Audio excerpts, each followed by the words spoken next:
লক্ষ্মীর ভান্ডার ফিরিয়ে দিন। আর যারা অন্নপূর্ণা ভান্ডার থেকে বঞ্চিত হয়েছেন, লক্ষ্মীর ভান্ডার থেকে বঞ্চিত হয়েছেন, আমি তাদের বলবো তাদের নাম, অ্যাড্রেস, বুথ, ঠিকানা, কে কি করেন, কেন ক্ষমতা থাকা, যোগ্যতা থাকা সত্ত্বেও পাচ্ছেন না, তার লিস্ট পাড়ায় পাড়ায় নিজেদের মধ্যে সংগ্রহ করুন। আমরা আগামী দিন নিশ্চয়ই কোনো সিস্টেম করব, সেই সিস্টেমের মধ্যে দিয়ে আমরা এগুলোকে জোগাড় করব এবং আপনাদের সাথে পুরোপুরিভাবে আমি আছি, ছিলাম এবং থাকব। বিজেপির নেতারা যদি ভেবে থাকেন আমাকে মিটিং এর পারমিশন দেবেন না, তাই আমি সন্ন্যাস গ্রহণ করব, আমি সন্ন্যাসী নই। যারা আসল সন্ন্যাসী হয় তারা অনেক বড় সাধক হন। আমরা তো সন্ন্যাসীদের পায়ের তলায় পড়ে থাকি।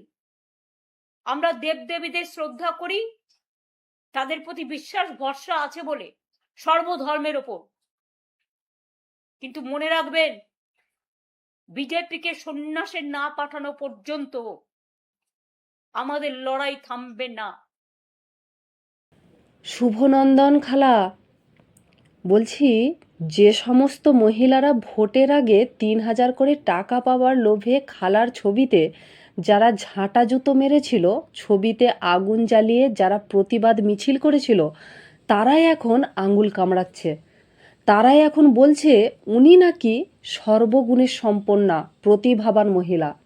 সত্যি, মানুষ কখন যে সাপের গালে চুমু খায় আর কখন যে ব্যাঙের গালে চুমু খায় এ বোঝা বড় মুশকিল।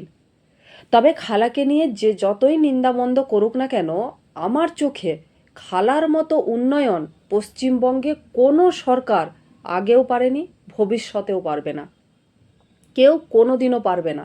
কেন বলছি? খালা পদত্যাগ করে চলে গেছে, কিন্তু বশীকরণের ধোঁয়ার আঁচ বাংলার মহিলাদের গায়ে এখনও চিটিয়ে আছে। আর এই বশীকরণের ফর্মুলা কেবল খালাই জানে। উনি উন্নয়নের এমন এক দিক মেলে দিয়ে গেছেন যেখানে পশ্চিমবঙ্গের মানুষ কেউ আর ভালো স্বাস্থ্য ব্যবস্থা চাইছে না, শিক্ষা ব্যবস্থা নিয়ে কোনো আন্দোলন হচ্ছে না, কর্মসংস্থান নিয়ে কোনো কথা নেই, শিল্প নিয়ে আন্দোলন নেই।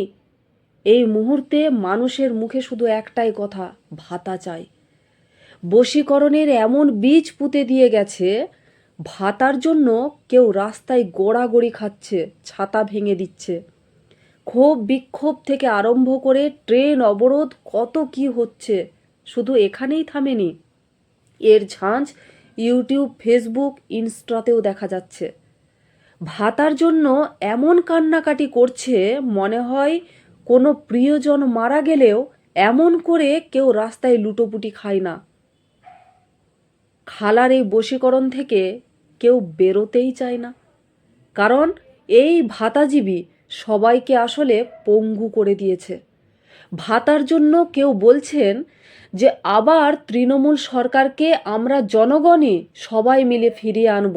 আবার কেউ বলছেন যে খালা চোর তো কি হয়েছে, আমাদেরকে তো ভাতা দেয়। মানে ভাতার জন্য চোরকেও গ্রহণ করতে এরা রাজি।